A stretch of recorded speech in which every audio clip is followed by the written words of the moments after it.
Peace and welcome to the culture right here on the Black Star Network. I'm your host, Farajii Muhammad. Folks, we got a lot to talk about. Let's discuss the unfortunate and horrific tragedy that happened over the weekend in Buffalo, New York, where an 18-year-old white male supremacist went into a black neighborhood, went into a supermarket, shot 13 people, killing 10. And so we'll break down some of the many, many layers of this hate crime. We're going to be checking in with psychologist, author, and professor, and the director of the Urban Research Institute, Dr. Ray Winbush.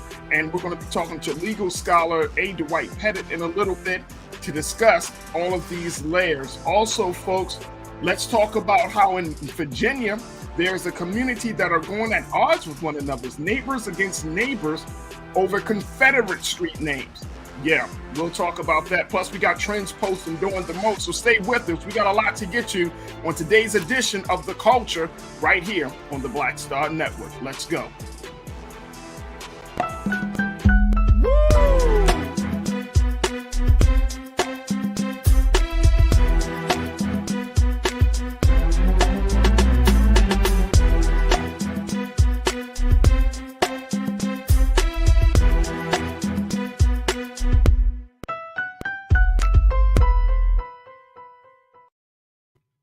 All right, peace, folks, and welcome to the show. Man, this is going to be a tough show for us to have because of the great tragedy that happened in Buffalo, New York over this past weekend on Saturday, where 18-year-old white male supremacist went into the black neighborhood in Buffalo to the Tops supermarket and shot and killed 10 people, injuring 3 in the process. This has been a horrific killing this weekend. And across the country, people are mourning. We here at Black Star Network, we are certainly send our prayers and our condolences out to the families that were affected, to all of the families, and to the community, to the Black community, and to the community of Buffalo for this tragedy. We wanted to have a number of discussions around this because it's just so, it's really hard. It's really hard to talk about things like this because they're still happening even in modern day America. And so today, our culture crew member, Jules P., is going to be joining us in a moment. I would like to bring on Dr. Ray Winbush, who is a scholar. He is an author. He's a professor. He serves as the director of the Institute for Urban Research at Morgan State University. But let me bring in culture crew member Jules P. Jules, good afternoon. How are you, brother? There you go, Jules. How you feeling today? We got a lot to talk about. Yeah, it's a tough one. This is really, really a tough one. And Jules, I don't know, where you were when I heard the news, but I was just hanging with the family, and then I'm seeing all of the notifications coming across my phone from CNN and other places, and it's mind blowing, brother. It's mind blowing that this still is happening in this day and time. So, yeah, go ahead, man. The crazy part, so when news and things usually happen, I always do a lot of research first before I I gotta read more. So it's like, all right, I'll go to I always say a lot of times I use Twitter because Twitter's probably the most up-to-date social media, and it has live streams from newscasts. But I also go on CNN, and I also look at just regular news channels via my phone. I get all the information there when I research. This was one of those situations where when I first got the notification, I didn't do any research. I just when it comes to mass shootings, mass killings in this country, there's no secondary source needed. It's happening so much. It's just this is crazy. This is yet another. And we'll break it down more because I got a couple things to say. But that's just like one of them things is like as soon as it happened, like I didn't even have to do any secondary research. It's just like you just straight because you're like I'm starting to say like are we getting used to the violence because it's happening so much? Yeah. I think that's the big question. Are we getting used to it? And I don't want us to get used to it. That's why I wanted to have this discussion. And I couldn't have this discussion just with you and me. I think we needed to make sure that we have the proper voices that understand the dynamics, all of the many factors and dynamics at play here.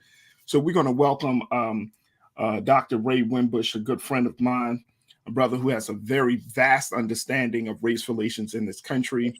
He is an author. He is a professor at Morgan State University. He's also director of the Institute for Urban Research there. Dr. Wimbush, good afternoon, sir. Doc, you know, we heard about the shooting.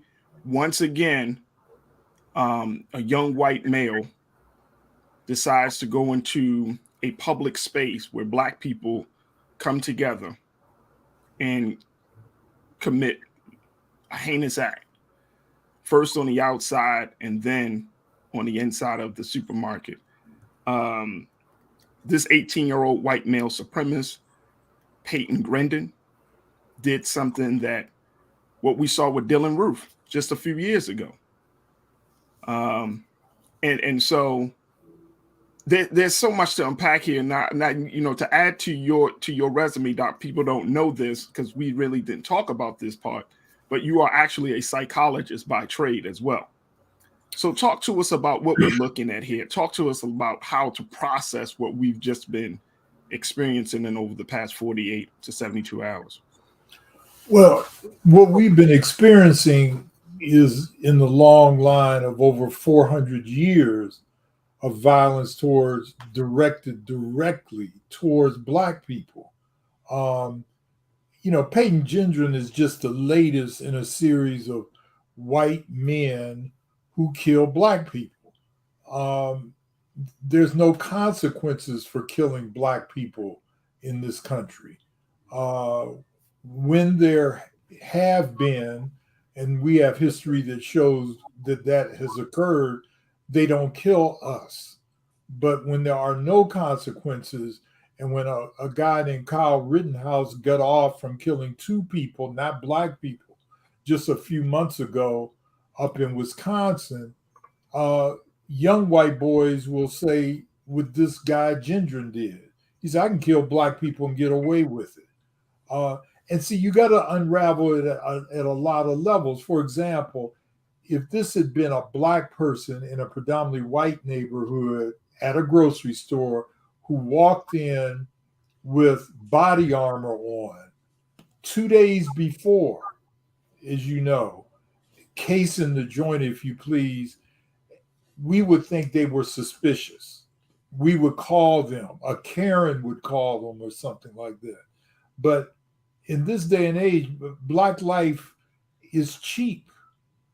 And white people know this. White killers of Black people know this, that not much is going to happen to them. In fact, they can become a hero like Rittenhouse. You know, this is one of these things that we've got to ask ourselves, what do we do in situations like this? Not at the scene, but what do we do about this right now? We can't wait for the justice system. And I'm sure some of your guests will be talking about that. But Black folk have to go inside of themselves and say, what do we do about this? And that's a hard question to answer. No, and I appreciate you bringing it up because that's been a big question that has been on my head all weekend, Doc. You know, like when my producers and I were talking about this, my producer Shannon and I were talking about this, it was like, you know, I did not want to have a conversation about how Black people can assimilate or accommodate better. Yeah. I wanted to have a conversation about, one, that there needs to be a greater responsibility, and it may not come from Black folks. It might have to come from other white people to say enough is enough. Like, we have to emphasize that. I don't think Black people, we've said so many times on so many different, so many different spaces and capacities that something needs to be done. I listened to one of the victims. It was an 82-year-old woman by the name of Ruth Whitfield. And Mama Ruth was shot and killed by this devil because of her simply being there. And her son said today at this press conference that Mr. Ben Crump and others were having with the family of Miss Whitfield. Her son said something needs to be done. Enough has to be enough. And it pained me, Doc, because we hear the cry of Black people in this country so loud, seeking justice, seeking relief from the burden of racism and white supremacy. And all we get are high platitudes, whether it's from the political leadership or even from the church or whatever, that things are going to be okay, that this is not the real America. No, it's like, no, that's not enough anymore. That's not enough for somebody to say, I empathize with your pain, versus somebody saying, I'm going to do something about this and making a very drastic step in doing this. Well, like Malcolm said, history is our best teacher. Something like this occurred, not as horrific, back in the 1960s in North Carolina with a brother named Robert Williams. And I would urge all your viewers to read, if they haven't already, Negroes with Guns. They were under assault in this small town, and Robert Williams and his wife said, we're going to shoot back. We're going to take up arms and let the white community know that we have arms. All of a sudden, all the violence stopped. There was no more Klan rides at night attacking the Black community. Now, see, this is difficult for this generation to talk about, but in the 1960s and 1970s, the 70s with the Panthers, and even in the late 60s, armed self-defense was always on the table. Somehow it was taken off the table, and I believe it was right after the Panthers were wiped out in the 70s. I think now we have to start looking at people who are in our communities that don't belong there. See, if I walked in body armor into an all-white neighborhood grocery store, I'm going to be stopped. Somebody's going to stop me. We allow people in our communities. That's one thing we can do. The second thing, we cannot trust the justice system to give us justice. And I think that Black people have to accept that there's certain things that are not going to happen in this country. Read what Gendron said in his manifesto. He said that he was not crazy, so we cannot accept that this guy is mentally ill. He himself not only says he's not crazy, within the manifesto, he actually has a personality test that he recently took. I think that what we've also got to do is start talking about arming ourselves, not to go to the store, but we need to, I said today in social media, the two things that should be in every Black person's house that they need to know how to handle is a gun and a passport. Those are two things we all need to have, but many of us don't have either one of them. And I think that we've got to understand that we've got to start policing our communities ourselves. The Nation of Islam has this expression about, watch the room. I forget how it goes, but when you are in a meeting of that's the safest place beside my home that I ever feel, when I'm in a meeting with the Nation of Islam, because I know people got my back. And we've got to start having people from our community, and I would argue from the nation, that guard places where we know that we are vulnerable. Absolutely. Absolutely. I want to bring up this point, Doc and Jules, because Christopher Wray, who is the director of the FBI, he came out and said in a testimony last year before a Senate committee that the most daunting assessment of an increasingly toxic threat, saying that racially motivated attackers represented the most deadly and biggest chunk, quote unquote, of an estimated 2,000 open domestic terror investigations. This is the FBI director. Basically, he's saying that the greatest threat to America is not Islam, it's not the economics. The greatest threat is the white extremists, is the white supremacists. And the government knows this. The government knows this, Doc. And I'm wondering why, even though the FBI has taken note of this, how come we are still not getting the sense from this government and the impact, the psychological impact of the non-action from the government and from other agencies as we're seeking justice, like you mentioned, the Department of Justice, and feeling like we're not going to be able to get, why aren't they moving much more assertively, aggressively, do you think? And what is the impact of that? That people are crying out for justice. You have this administration that has said at the beginning, we're going to stand with you. We have a black vice president, and I'm not saying it's all on their fault, but I'm just saying in this day and time, we something has to change besides the rhetoric that we're hearing. Well, I mean, very quickly, I think the government has given tacit approval for these white supremacists to do what they're doing. This is me. I'm going to tell you this as a psychologist because we try to know this detail. If you notice that the cop that arrested this guy, he had tattoos all up and down his arms. I think any cop that wants to be a cop has to be, I'd like to see what those tattoos were. Okay. We know that, as Christopher Wray said, and you just quoted, that police departments and the U.S. Army and Armed Services are both infiltrated with white supremacists. We know that. And these people are trained and they have weapons. And so if they're not doing anything about this, I can only conclude logically they're not here to protect us. Mm-hmm. And that goes back to my point of being that we have to engage in self-protection.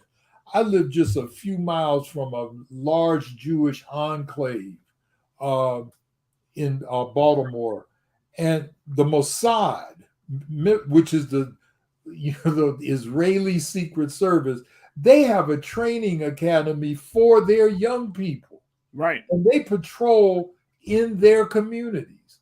We have to do things like that. We can't take, like you said. I mean, I'll be honest with you, I'm gonna call his name. Mayor Brown of Buffalo, I turned him off because when he kept saying, as you say, this rhetoric about we're better than this nation, this is not who we are as a nation. We are this as a nation. That the white men committed genocide against Native American men, women, and children. They raped, pillaged, killed us, lynched us for hundreds of years. We are that nation. And for us as Black people to repeat that empty rhetoric about we're better than this, no, we aren't. This is who we are. And America is not willing to face up. And what Black people have always been, this country is the voice of telling this country it ain't what you think it is. Is worse than what you think it is. We've got to continue to tell them, but we've got to convince our people that we got to go beyond churches, politicians, elected officials, and the judiciary if we are going to get justice in this country. Doc, I want to, I know we got to take a quick break. I'd like to hold you on just for a few more minutes. Okay. If that's okay.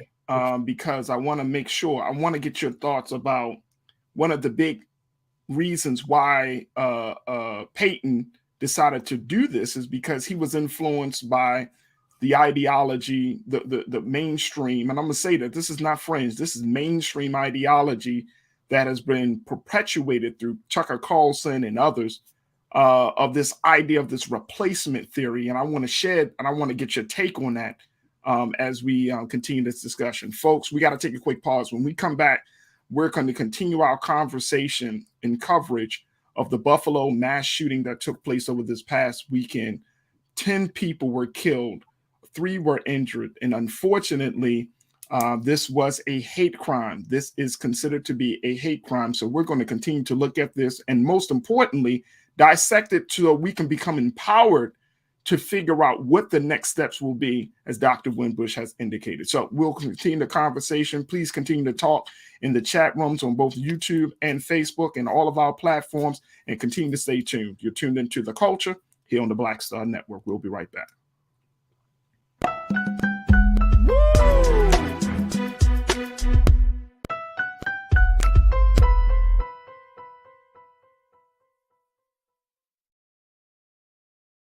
Don't you think it's time to get wealthy? I'm Deborah Owens, America's Wealth Coach, and my new show on the Black Star Network focuses on the things your financial advisor or bank isn't telling you. So watch Get Wealthy on the Black Star Network.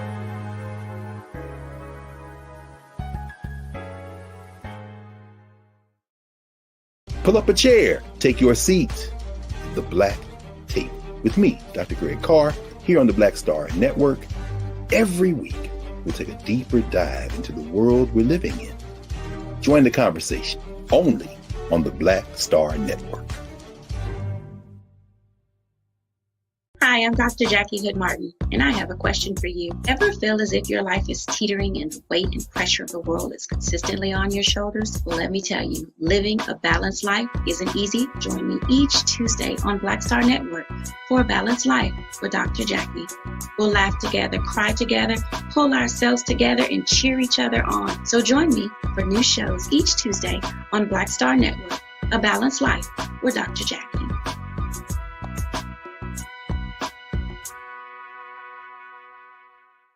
It's time to be smart. Roland Martin's doing this every day. Oh, no punches! Thank you, Roland Martin, for always giving voice to the issues. Look for Roland Martin in the whirlwind, to quote Marcus Garvey again. The video looks phenomenal, so I'm really excited to see it on my big screen. Support this man, Black Media. He makes sure that our stories are told. See, this difference between Black Star Network and Black-owned media and something like CNN. I got to defer to the brilliance of Dr. Carr and to the brilliance of the Black Star Network. I am rolling with Roland all the way. Honored to be on a show that you own. A black man owns the show. Folks, Black Star Network is here. I'm real revolutionary right now. Roland was amazing on there. Stay black. I love y'all. I can't commend you enough about this platform that you've created for us to be able to share who we are, what we're doing in the world, and the impact that we're having. Let's be smart. Bring your eyeballs home. You can't be Black-owned media and be scared. You dig?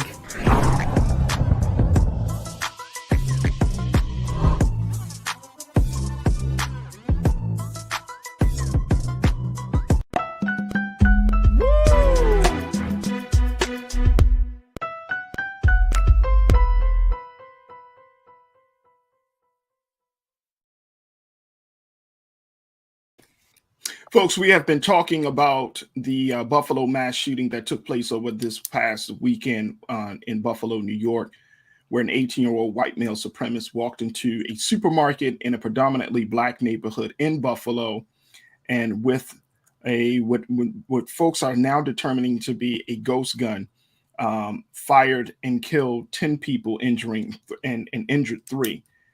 He has been certainly taken into custody, and this 18-year-old by the name of Peyton Grendon has been seen, as you can see, Gendron, mispronouncing his name, but his Peyton has been taken into custody.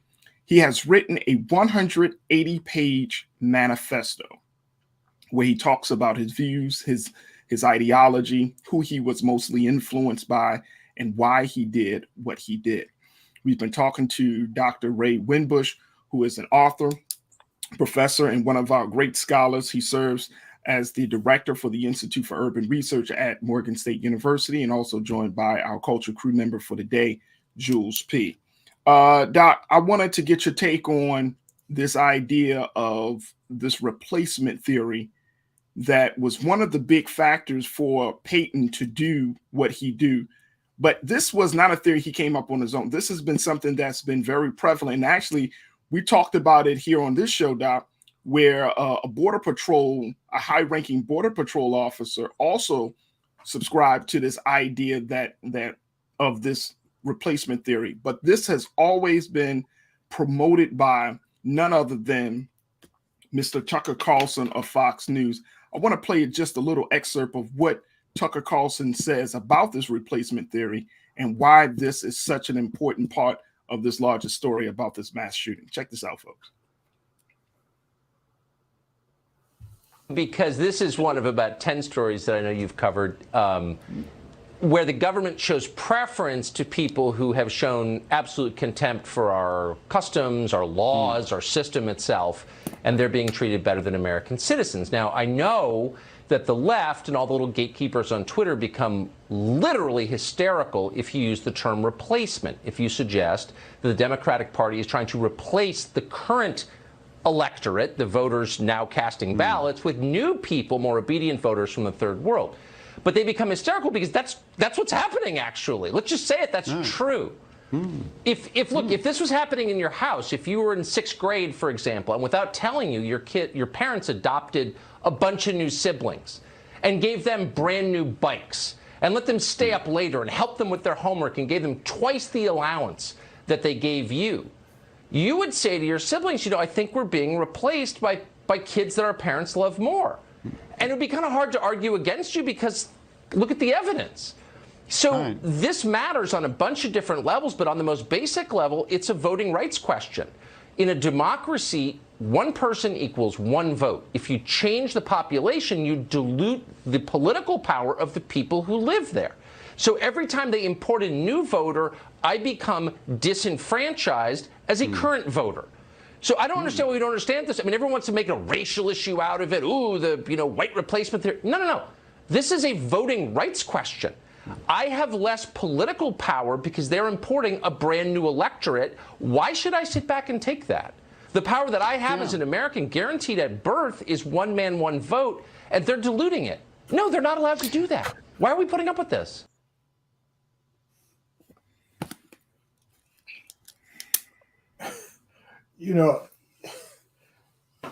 As a psychologist, I'm supposed to deconstruct some of this stuff that I hear the white supremacists say. I mean, everything you just heard is a bunch of bovine feces. I'll be kind about it. The white replacement theory, I'll be honest, where I first heard about it, believe it or not, was from a black person named Chuck D of Public Enemy.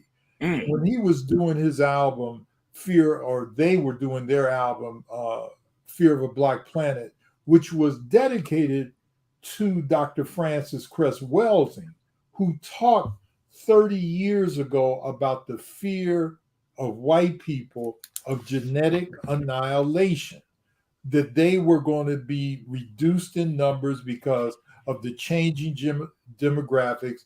White people's birth rates have gone down, the death rates have gone up.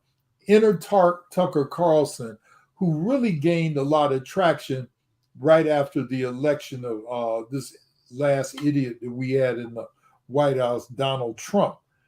And so now he is the most listened to American every day in this country, because that show that he,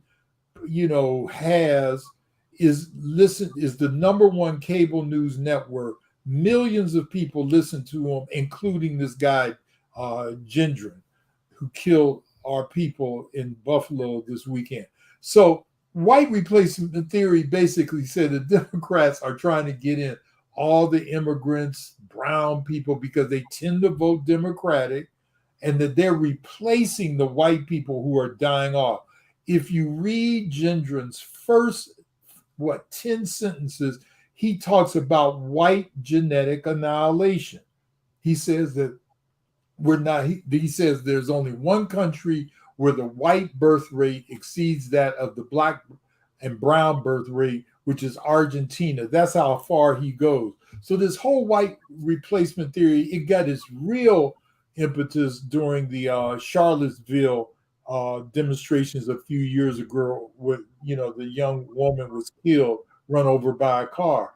And now it's taken hold. It's like the core theory about what this is all about. It is about race. And it's the fear of a black planet that Chuck first talked about 20-something years ago. And we're seeing it acted out in what happened in Buffalo this past weekend. And I'm glad that you mentioned that, because the way Tucker Carlson presents information, and folks, check this out. I want y'all to keep this in mind. He's trying to act like he's the victim. Tucker Carlson, that's his wheelhouse. I'm going to be the victim. I'm going to act like I'm a real American, quote unquote, and I'm thinking about all Americans. But it's language that is cloaked in euphemisms and dog whistles. Right. And it's ideas that have been a part of the white supremacist tenets for many, many years in this country. Yeah, go on. No, it's back in the 60s before social media and Fox News and all this crap like this. We used to hear Klansmen say things like, if they go to school with you, they're going to marry your daughters. Right. See, that's white replacement theory light. What we're getting now is a heavy dose of it. I've been trying to find this quote for a couple years, but Dr. King said in one of his books, he said that he thought that at the basis of all fear of what he called integration was the fear of sexual intercourse between black men and white women. I mean, you see this historically is what happens, how many black men were lynched for just thinking about that. The 1921 Tulsa Massacre is an example of this. Now, the white fear that Tucker Carlson, as you say, he's the victim. White people have to defend themselves, right? Because we're going to be overrun by these people who are going to replace us. It's all, like I said, bovine feces. That's all. Absolutely. Jules, what's your take on this as we're having this conversation, bro? So I got a couple of points, because this goes back from the earlier part of the conversation we had earlier, when we were talking about, the idea of us mobilizing and uniting as a culture and as a race to talk about this. And it struck me because when the Asians went through what they went through just a couple months ago, Stop Asian Hate was a hashtag used majority by Caucasians, not by Asians. Right. It wasn't by the community that was affected. It was by the community that's known for these mass shootings and these mass killings across the country. Mm. So I think that is a more in-depth point that we need to discuss about, what do we need to do to mobilize? It's not about us, because we're the victim. It's taking. We don't need. Yeah, I agree. It stands from the leaders of this country who are Caucasian. That's right. Across the board, to stand up and do that. And it's like, I'm with you. I also can't sit here and just be waiting for it. Like, I just can't sit to a side and just like, all right, another one. All right, well, they'll get us one day. All right, well, no, it needs to be pressure put on them ASAP. That's right. Like, when I listen to Biden talk, it's just like, you want to believe. Nah, not even. I'm just saying. Let's keep it real, because we got all types of folks that are tuned in today. Some of our people, Jules and Dr. Winbush, want to believe that this man can change race history, that he can change the narrative. You want to believe. And look, I don't get mad at people that have hope, because that's essentially where it comes from. The dissatisfaction comes when your hope has not been fulfilled. That's when you start to become disappointed. But we all have hope, because we see some white people that are in a much better place in understanding about our struggle versus other white people, right? So some of us, so there's a level of hope. but it's hard to keep that fire lit. And to your point, Jules, it's like, what do you expect us to do? Like, you pushing us into a corner where now the only recourse, the only action that we can take is survival. And guess what? You never, and I remember reading this in Sun Tzu, Doc, you never push people into a corner, because why? They're going to fight like hell.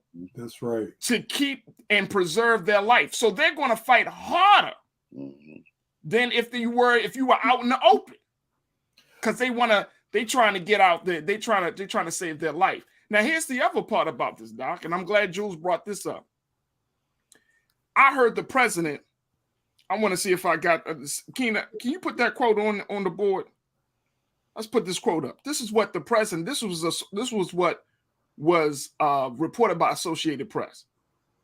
The president said, quote, "A lone gunman armed with weapons of war and a half-filled soul shot and killed 10 innocent people in cold blood at a grocery store on Saturday afternoon." This is from President Biden. The problem that I have with this, Dr. Wimbush and Jules, is that the conversation is still as if this one man, this one individual is not a part of a larger thinking or a larger community. He was not a lone gunman. You can't say he's only 18, so he only knows but so much. So you can't say he a lone gunman, but he was influenced by Tucker Carlson that talks to 20 million people a day. Right. You can't say he's a lone gunman when we know, when Director Wray already said that domestic terrorism from white males is the biggest chunk of terror investigations. How's he a lone gunman? There's a psychological impact on that, Doc, that I'm trying to, I want us to get to, because when we know when black folks do it, and I know if black folks do it, we already know that double standard. But I'm saying you can't paint this as a lone gunman. Somebody asked in the chat, one of our watchers said, "Farajii, do you think the parents should be charged in this situation?" Hell yeah. That's right. That's right. Hell yeah. He's 18 years old. Now, if he was 45 outside of his parents' home, you know what I'm saying? His parents were a part of Black Lives Matter or something, and he was just like, no, but he's 18. How do you think you learn this stuff? That's right. I read, and correct me if I'm wrong on this, Dr. Jules, that he got the gun from his dad, or he got access to guns when he was young. The point is, he was not alone. He was cultivated. Now, look, that don't mean I'm going to start to, it's like having an abused person say, well, he was made that way. I don't give a damn, because right is right and wrong is wrong. Regardless of how he had a choice. Last year, they said that he had made a threat against his high school. Then that he would commit violence at his high school. A couple of days ago, he had a little encounter with the security guard that he ended up killing. There is a pattern here. This is not a lone gunman. This is an effect to a larger cause. And I think I think for us on the advocacy and activist side, that we force the conversation to be not from a lone gunman, a gunman. I agree. He was a gunman. He didn't do this by himself. Peyton Gendron is not the only young white male in America that thinks this way. There we go. Look, I have a colleague of mine, and he says it, and it's true. He says, white supremacy is a team sport, and all white people are on the team at some level or another, just by virtue of the fact that he wasn't killed at the scene, which a black man would have been. That shows that they were on the team. And this idea of this lone wolf theory, he himself, again, in his own manifesto, he really underlines and says over and over, I acted alone. Nobody's to blame except me. He doesn't even blame a group. And the reason why he does that is because he knows that the system of white supremacy is going to support him. He knows that there's other people out there that, as you just said, that believe what he believes and are going to act on what he's doing. They know that. So, Doc, when we look at this from an activist point of view, from an advocate point of view, and I'm saying we know that there's a great responsibility that white America carries with this situation. First and foremost, what are the things that white Americans can do, or who can they turn to? Because we tried to reach out to a couple of what they call whiteness scholars. And these are white scholars, white professors who study white supremacy and their impact and the history of white people in this country and around the world, folks. So this is not some made up term, right. But we want to bring them on. But I'm tired of putting the onus of responsibility on the victims, which is i.e. us, to change the thinking or the system when we don't have no power. That's right. That's right. We don't have no power in this situation. We're like sheep, unfortunately. We don't. And like Neely Fuller says, and you know who he is, he says that the only people that can end white supremacy are white people. The burden, like I said, shouldn't be on us to end white supremacy because we don't run the system. They determine everything that we do a lot of time, and we have to respond to it so they can end it. I tell so-called, I don't even like to use the term white ally because it sounds like you're not really a part of the. What white people can do is go into their own communities. I don't need to talk to a white person. Go into your own communities and start teaching people about white supremacy. Go to those school board meetings that we're seeing being disrupted and tell them that critical race theory ain't what you calling it right now. Deal with white supremacy. You don't have to ally with us right now and say, well, we want to help you to deal with racism. Deal with it within your own community. And most white people are not willing to do that. You know, I have a fantasy that one day we'll have a group called Whites Against Racism, or WAR for short. You know, I don't think that's ever going to happen. I just don't think it's ever going to happen. This is a team sport that all whites participate at some level, even with tacit agreement to how he was handled. I've already seen white people say, well, I'm glad he wasn't shot because we'll know why he did it. I already know why he did it. He already wrote why he did it.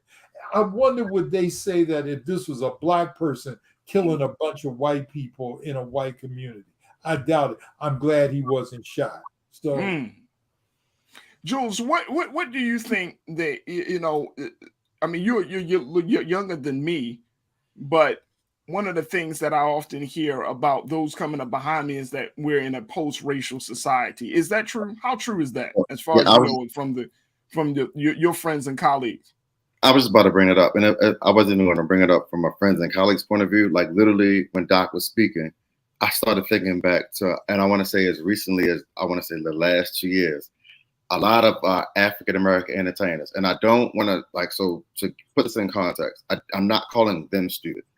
I'm just saying it bothers me when they say I don't see racism or I didn't experience racism in this country. That bothers me so much because you think that you have so much money and influence that doesn't affect you, but it affects you people. Like you're on a different pedestal, and and it's been a couple. And I'm not going to go through all the names because I mean, again, we are. Oh, I already know who they are. Lil Wayne. Yeah, social media spins it. Social media spins it. It keeps on spinning it. So you see it often, but it's like they're literally coming out saying, I don't see racism. Racism doesn't affect us. And it's like you're putting that idea out there to your fans, so your fans probably say, oh yeah, I don't see racism either. But the people who are living in a society who are watching this Gendron who's watching Dylan Roof, what am I supposed to think? That there's no such thing as racism? I'm seeing it too often. Come on, brother. I'm still seeing it currently. I mean, again, we discussed this a couple shows ago. I have dreads. I have tattoos. Certain places I go, I still get profiled. It doesn't change. We're in 2022. It doesn't change. That's right.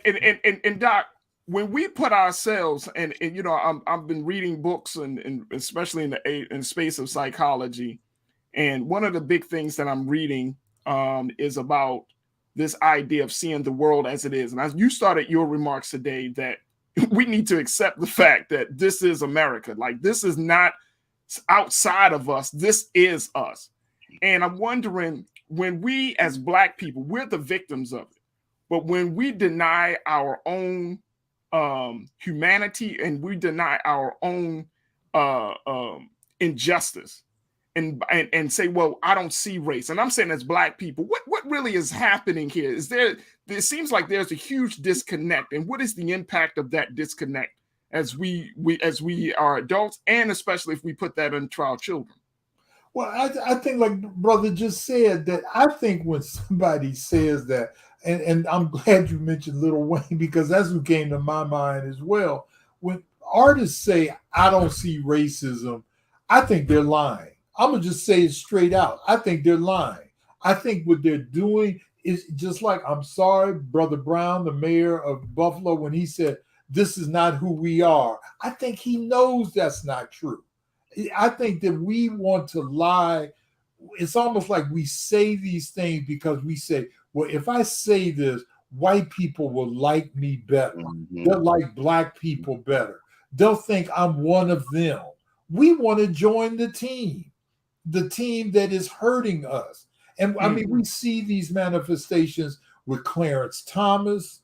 We see it on the plantation with the Black overseer and others. These people are not new in our history. And I think in every case, they are lying. I just don't believe, as somebody said, I've never experienced racism. I don't know. I think they're in a state of denial bordering on psychosis. I do. And that is the place that I think that we need to really kind of push for, is to get to see people to see reality. Like, yeah. Right, I don't walk around with the lens of wanting to see racism. Right. But then if it happens, you got to call it like it is. Exactly. You got to call it, because I feel like you're doing a disservice to your own intelligence. One of our watchers, Taylor said, it's mind-bending manipulation. And that's the last thing we need, is some mind-bending, matrix-style distortion of a very real reality. Exactly. Go ahead, Jules. I got a question, because this is where we're going back to talking about that subject. I just literally thought about this. So if you're putting out there that you don't see racism and there's no racism, so when your tour bus gets mysteriously pulled over with suspicion, not like you're doing nothing wrong, but we saw you getting your tour bus leaving the show, we let you drive a mile down the street and we pull your bus over, is that because you actually have something, or is it because you're Black? It's like James Baldwin says, by being Black in America, by virtue of being Black in America, you're going to be paranoid. You know, I wonder sometimes if I have been treated in a racist manner. And the reason why I wonder that is because it's happened before. And so, like Baldwin said, I think it's healthy paranoia to wonder whether or not you're being pulled over because you're Black, that you're being, profiled because you are Black. I like that. It's just healthy. It's a survival technique. Absolutely. Doc, and you've been sharing a lot of your time, so I'm so grateful for this. But I want to get one more thoughts on this before we take our next pause, which is around this idea of forgiveness. I was watching, like I said, I know, Doc, I knew this was going to touch a nerve for both you and Jules. I knew it. I had to I got to bring it up, because I'm telling you, when I saw the family of Ruth Whitfield, I was hoping and praying. I'm watching the live stream of the press conference, and I was hoping and praying, and I know some of you all were probably thinking the same thing. Please don't mention the F word. And I ain't talking about the expletive. I'm talking about, don't mention forgiveness. Please don't mention we forgiveness. Oh, no. We saw that. And we're so quick to jump into that space, Doc. And I'm saying, at this point, what is a healthy, you said healthy paranoia when we stop our police. What's a healthy place for us to, do we not forgive? Because at this point, it's hard for me to forgive this dude. I can't forgive him. I won't forgive him. You shouldn't. You should forgive people who want forgiveness and deserve forgiveness. I'm writing a paper right now because this thing started with me, at least, with the Charleston church massacre back in 2015. The name of the paper is Pathological Forgiveness. I think you can be pathologically forgiving people. Dylan Roof, when he killed the people in the church, he said that he didn't want to be, forgiven. That he was laughing at some of the people that were, say, I forgive you, I forgive you. You forgive people. And then I'm telling you, Farajii, part of this stuff comes from the over religiosity of our people. And I know that steps on some toes when you say that. It's this turn the other cheek syndrome. I didn't say that you shouldn't turn the other cheek sometimes, but it's a syndrome among us that somehow, if we don't forgive, somehow something bad is going to happen to us. And that won't happen. This guy doesn't deserve to be forgiven. Come on, say that, Doc. He doesn't deserve. And when we do forgive him, we are reinforcing doing it again. Yes. Because if I see a white boy shoot 10 black people, with 13, but killing 10 of those people being black, I see him kill. And we said, well, we forgive you. We forgive you. I said, wow, that we killed them and they still forgive us. Kill some more then.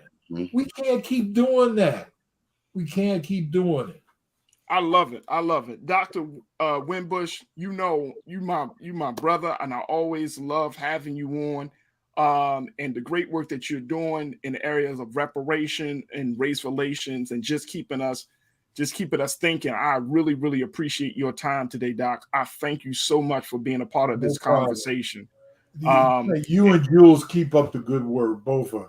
Yes, sir. Definitely will. Well, definitely will. Dr. Ray Winbush, who is an author, he's a scholar, professor, and he's the director for the Institute for Urban Research at Morgan State University. Doc, thank you so much. I look forward to having you back for another conversation. See you now. Folks, when we got to take a quick pause. When we come back, let's get to some of your comments. Jules, we got a lot of people that are checking in today to talk about what has happened in Buffalo. We're going to get to those comments in the next hour. Plus, we got some other conversations to have. So let's continue to keep the discussion going. Stay with us. A lot to get to in the second hour of The Culture right here on the Black Star Network.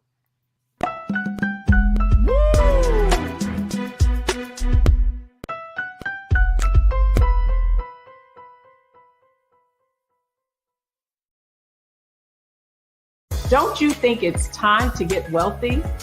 I'm Deborah Owens, America's Wealth Coach, and my new show on the Black Star Network focuses on the things your financial advisor or bank isn't telling you.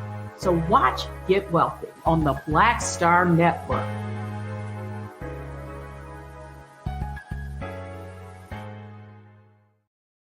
Hi, I'm Dr. Jackie Hood Martin, and I have a question for you. Ever feel as if your life is teetering and the weight and pressure of the world is consistently on your shoulders? Well, let me tell you, living a balanced life isn't easy. Join me each Tuesday on Black Star Network for A Balanced Life with Dr. Jackie.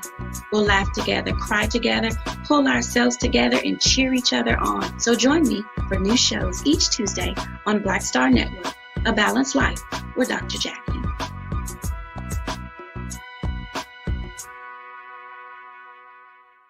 Pull up a chair, take your seat. The Black Tape with me, Dr. Greg Carr, here on the Black Star Network. Every week, we'll take a deeper dive into the world we're living in. Join the conversation only on the Black Star Network.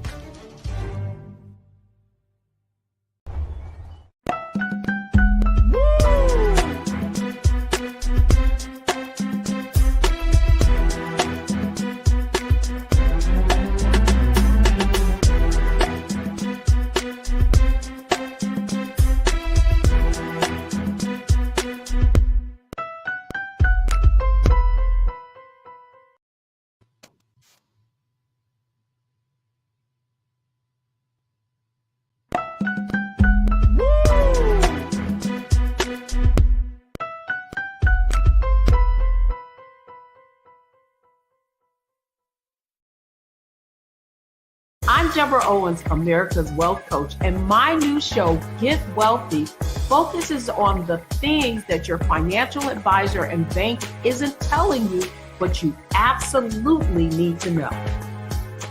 So watch Get Wealthy on the Black Star Network.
Folks, welcome back to The Culture here on the Black Star Network.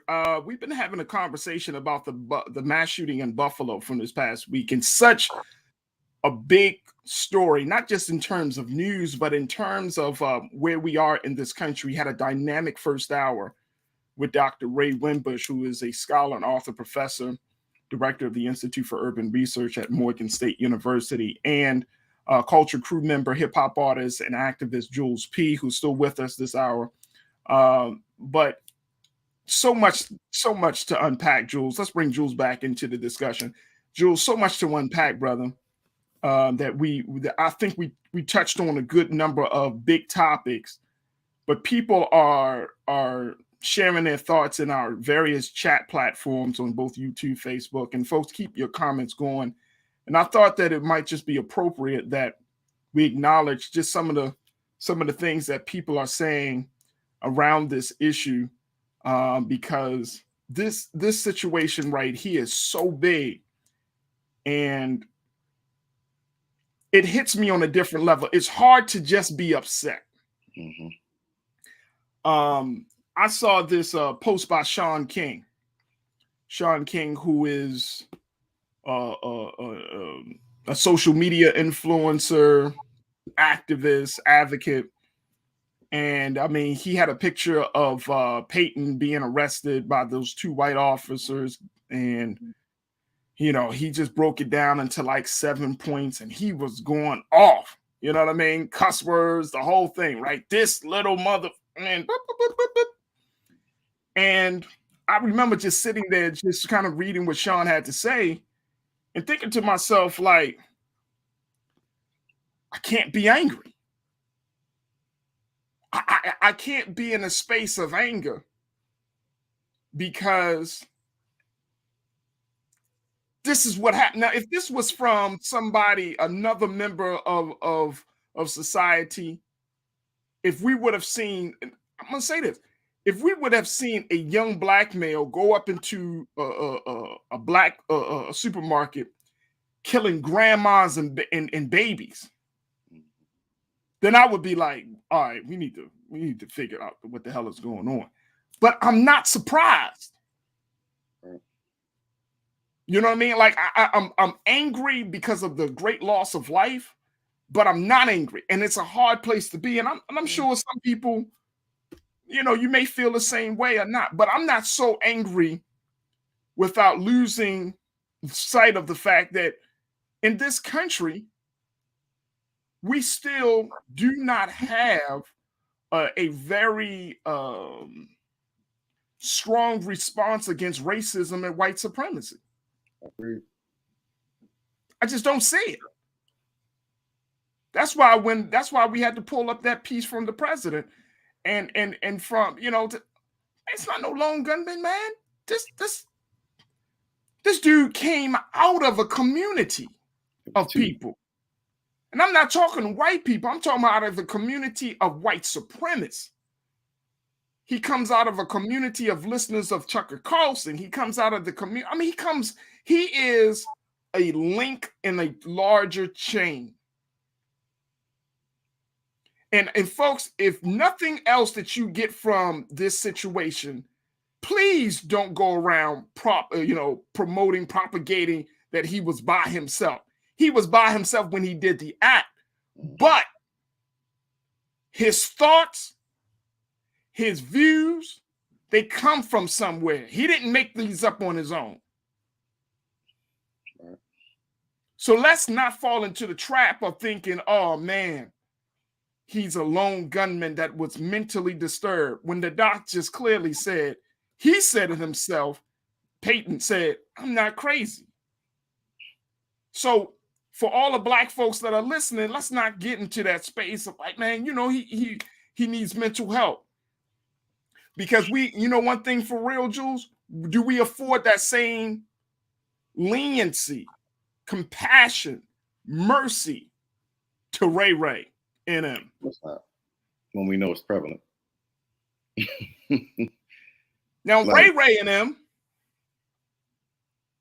they going through all types of struggles. Mm-hmm. And the moment Ray crosses us wrong, the heart gets hard. And this is the sickness. I'm going to get off this soapbox, but I'm just saying, bro, this is the sickness of white supremacy, where you love the ones that hate you and you hate the ones that you're supposed to love. Keep right on this. That's the sickness of white supremacy. Keep your foot on, and this is what I'm going to say, because you brought up an interesting point when you said coming from a community of races.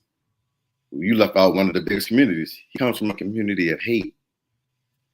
That's the community that you're coming from. Whether you're black, white, whatever, you're coming from the community of hate.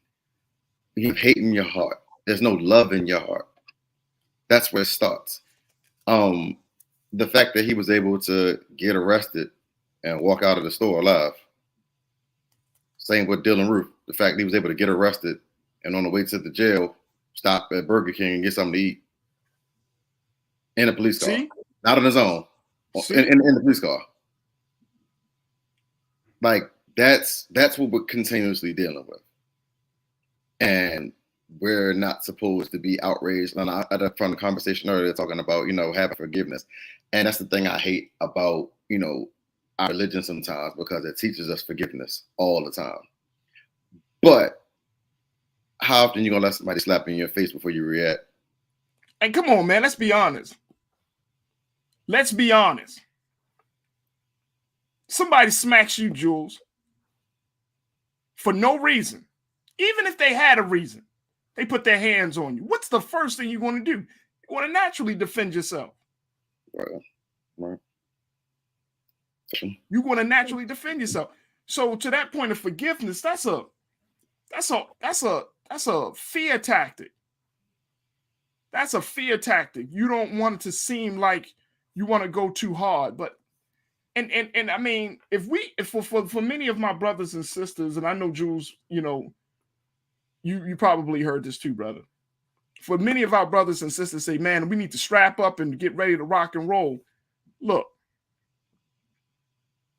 make sure you understand.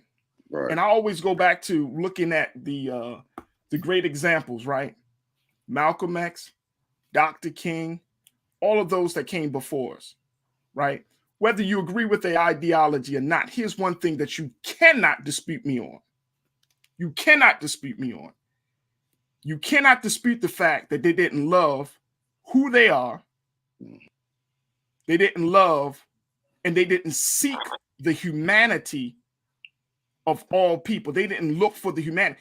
Malcolm, Dr. King, whoever you're talking about, worked from a place of love. and they were able to give all they can. They sacrificed, they literally sacrificed the happiness and the wealth. They didn't die rich. They didn't die where their families were living good. They died poor because they gave it all. So if you're talking this big talk, are you willing? And this is the question that we all got to ask ourselves. I ask myself this every single day. How much am I willing to give for the liberation of my people? How much am I willing to give for the liberation of the American people? Because this is home. Right. I was born in Baltimore, baby. Like, you know what I'm saying? Like, you want to be a real patriot? The real patriots are those that can look at this country and say, with their chest, they can say, you're wrong. Right. And that's the real patriot.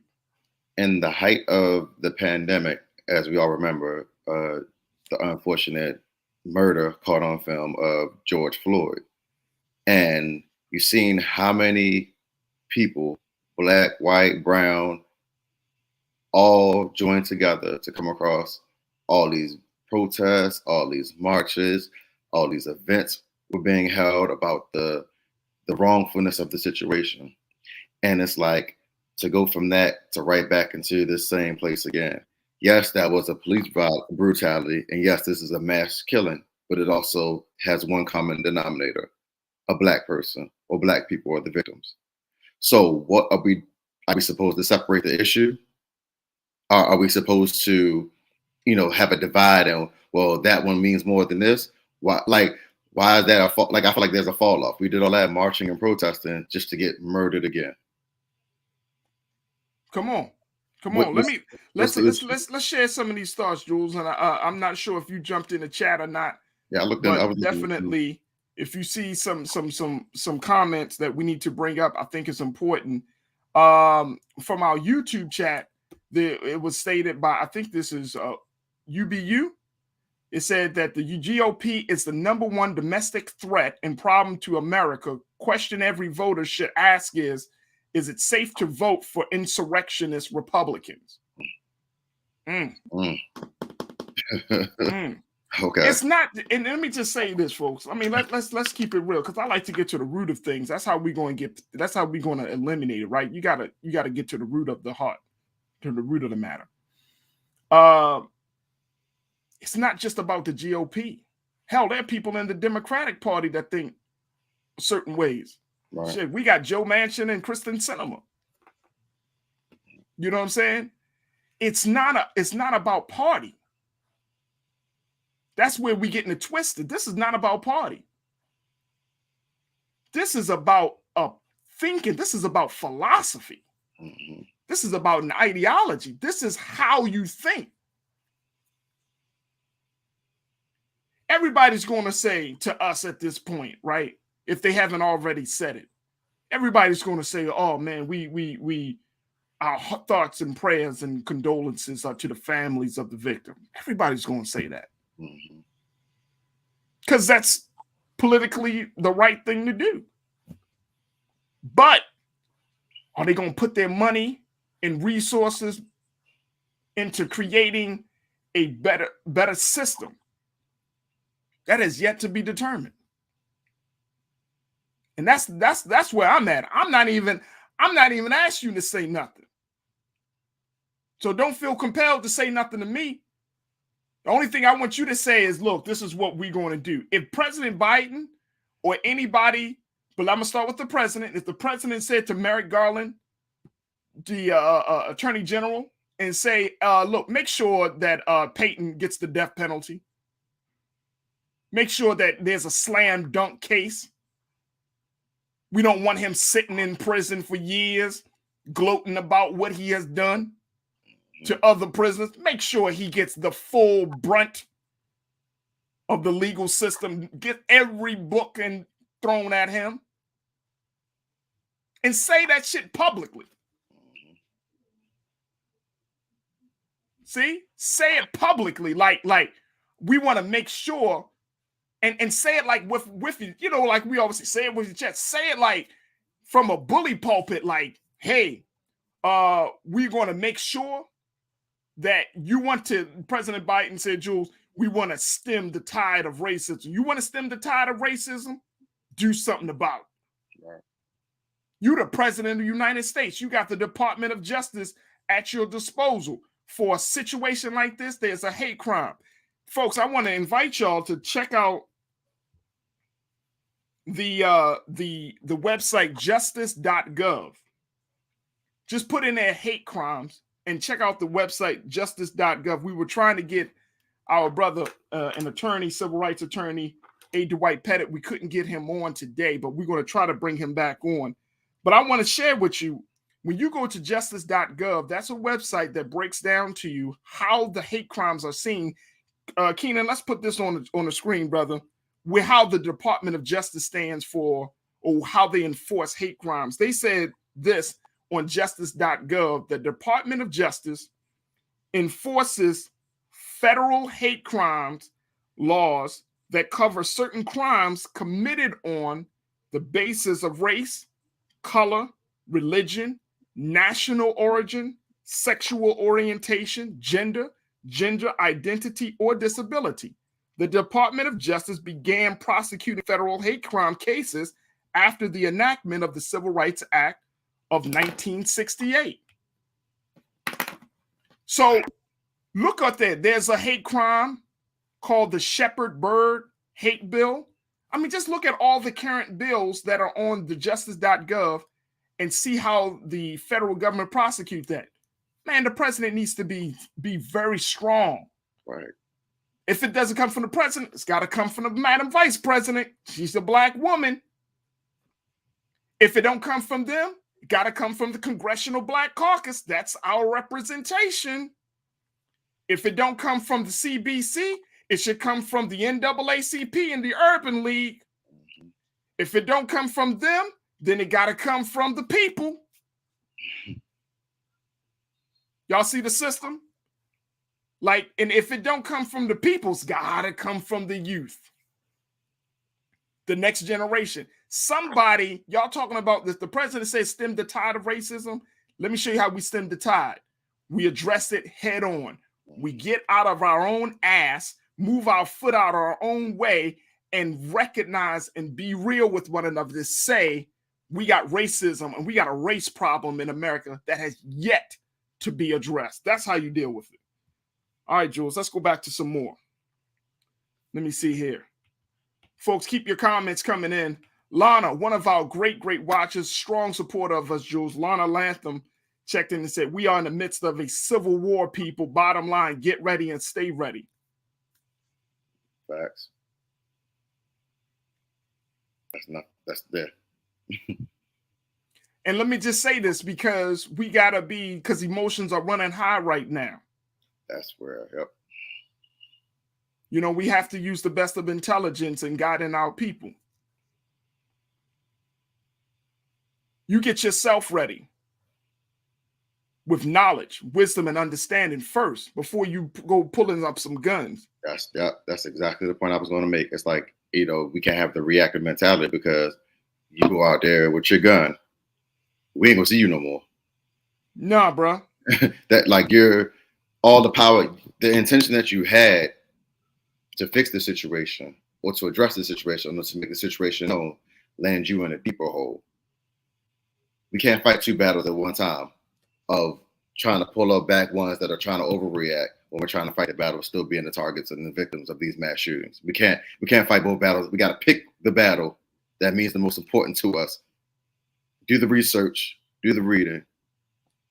Thank God for these websites, the department, and for these cases, so we're able to read what's happening or what happened to the result of these mass shootings from prior situations.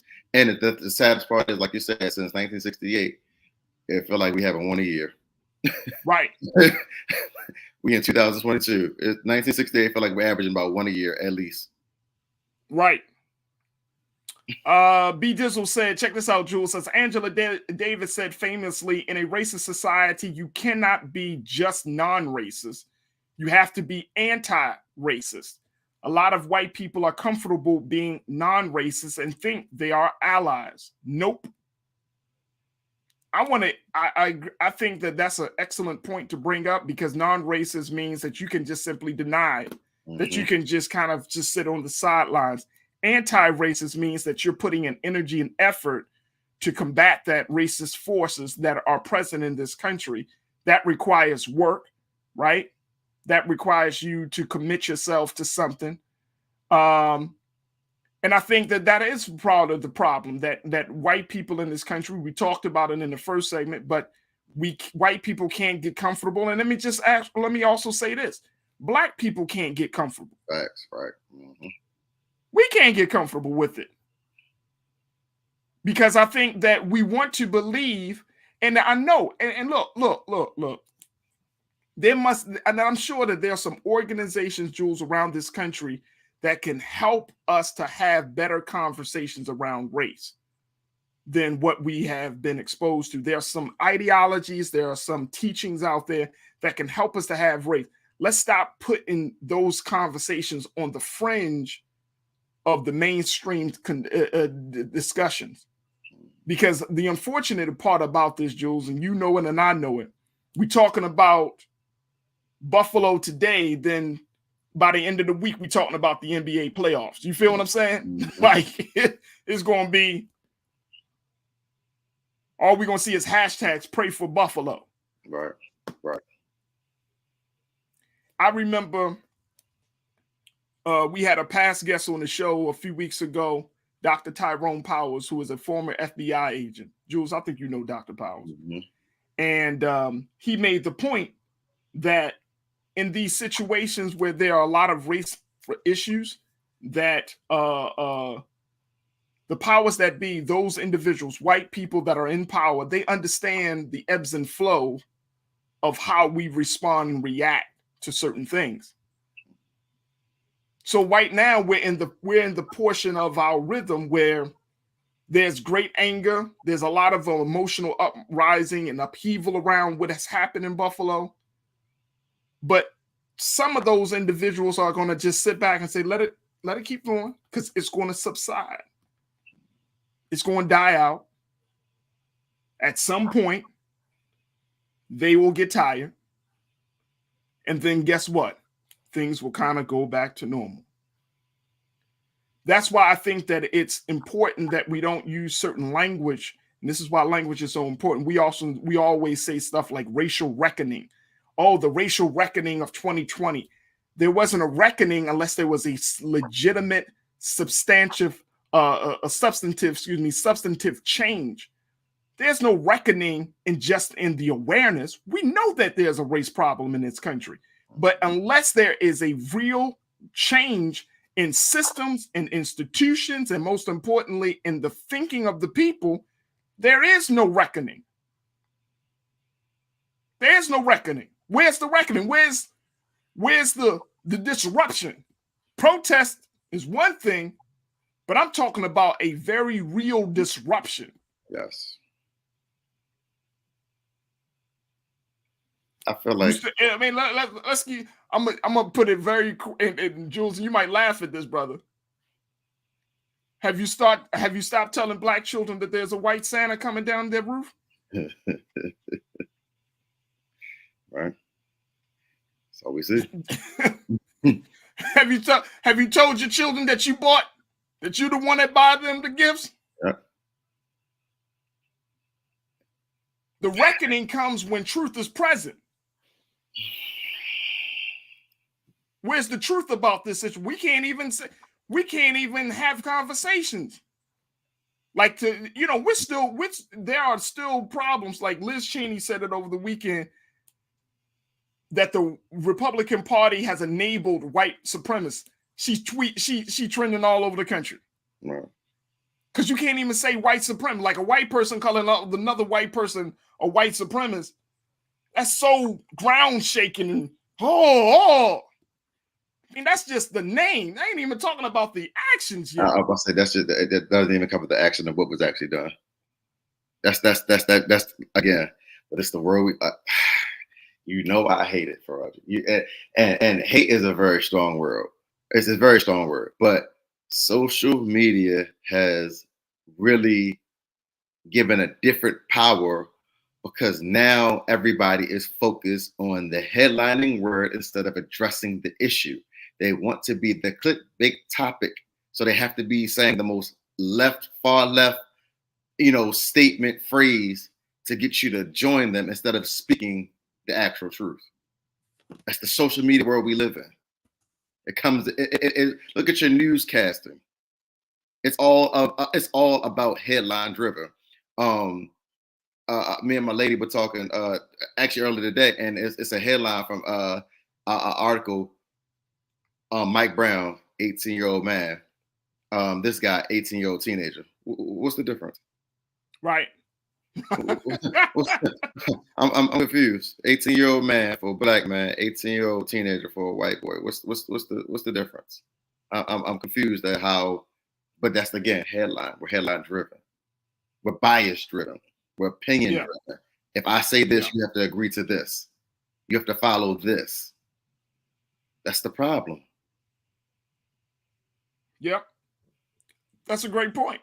That's why we got to go back to, and that's part of I would say for all of the activists and advocates out there that are saying, well, what can we do? What do we do?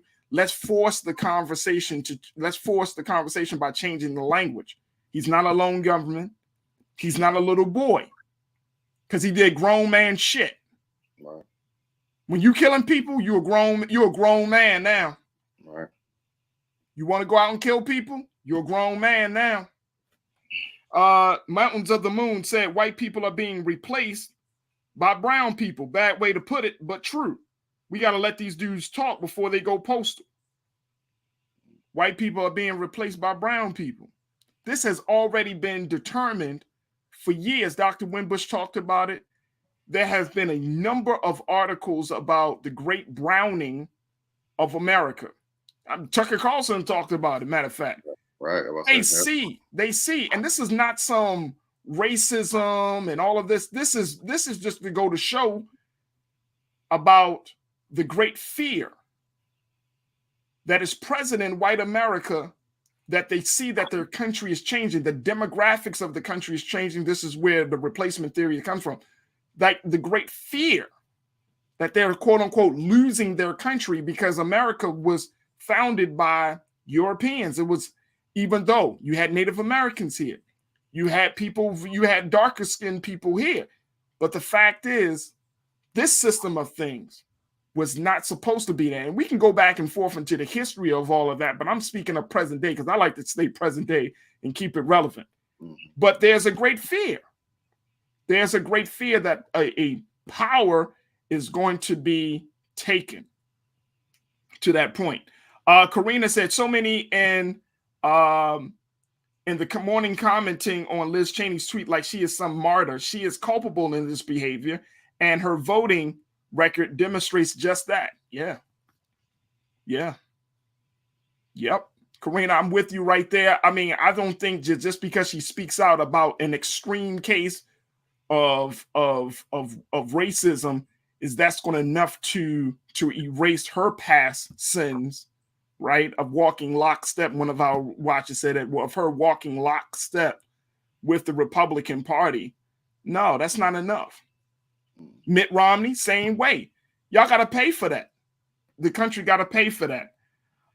Gordy LaChance said, be armed, be trained, and protect yourself. That's interesting. Jules, I do know that there are a number of black people, and I think there are black gun owners, the groups of gun owners that are, saying like if they can have guns, so can we, basically. But we're going to get the license, we're going to get trained. What's your take on it? It's funny. One of my the guys that I can say like look up to, but like listen to a lot, is Killer Mike. And everybody knows Killer Mike, rapper turned superb activist. I mean, the way he's involved in taking, running through Atlanta and just all he's doing. But he was talking about him and his wife, about the guns they own and why they own them and for the protection. And I think that's a touchy subject for people to decide, because it's like, you have people that have been against guns their whole life. So say, all right, well, I'm against guns, so I'm not going to own one. Yeah. Then you also have a side where, they have access to, well, what other tenants? Like I was going to bring this point up to you about retaliation. It's like, so when an act like that happens as a gun owner, I don't want to think retaliation. I just want to think protection. I want to have the proper training for situations like that. Again, the man was able to walk, the boy, because, he's an 18-year-old teenager. I want to call him a man because, that's just for Black people only. But he was able to walk out the store alive after a mass murder. Mm-hmm. Where in retaliation, you think from the outside looking in, like nobody was strapped up to shoot back. No, because we're in a grocery store shopping, buying groceries. We ain't thinking about that. Right. Right. I'm not in a war zone. I'm in a grocery store buying products for my house to have dinner this weekend, because it happened over the weekend. So I'm in here shopping for the weekend to make sure I have food in my household. I'm not thinking I'm about to go to war buying Cheerios. That's the craziness, brother. I'm glad you brought that up, Jules, because I've seen a couple of people say that. I'm like, so you strap up to go to the grocery store. Like, it's not my mentality. Like, you never know. Right. At the grocery store? I mean, I get it, but mean, like, damn, bro. I'm serious. Like, I'm going back to, what do you tell your grandmother or tell your mom? Dr. Whitbush had sent me this, the story of another sister that was killed. I'm trying to pull this up, but it was sad. This is the sister of the 32-year-old. Her name was Rebecca Drury. She was known for her out, and this was something that Sean King posted on his social. He said, known for her outgoing personality and big heart. She wasn't even from Buffalo, but was in town from Syracuse to care for her brother, who had just had a bone marrow transplant. She had literally just gone to the store to get food to make a special dinner for the family. 32 years old. Mm-hmm. Black woman. Killed. Nobody's thinking about strapping up, getting food and dinner for the family. Right, right. And I mean, if you think you're going to strap up like that, see, the other part about this too, though, and this is why I think we need to have continue to have these conversations. I'm not living my life in fear. Right, exactly. That's the point. I'm thinking that every round, every corner is lurking. I can't do that, man. It's too much energy to think about that, man. I believe in a real God. I believe that if you put out good works, that you'll be protected. And even if my life is taken for whatever reason, I hope and pray that I'm looked upon by the Creator and by the family as being one who strived to do the right thing. You know what I mean? But I'm not living my life in fear.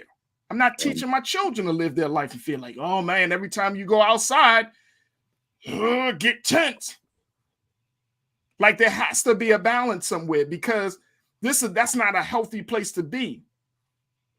That's not a healthy place to be. I understand it that some people might say, hey man, you gotta, but I'm not living in fear.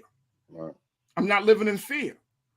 Let's keep on going. Janae says, see, they let Kyle go free, and now his homeboys want to do the same thing. Kyle Rittenhouse. Yeah. DeAndre said, facts, 18-year-old black man, but 18-year-old white teen. The narrative speaks volumes, and that's just one of many subliminals. You're absolutely right. Great point Jules made. Born King said, never said kill anyone. I said we need to defend and protect our families and community by any means necessary, not books and study group. Well, let me just tell you why it's important for us to have books and study groups first, Born King.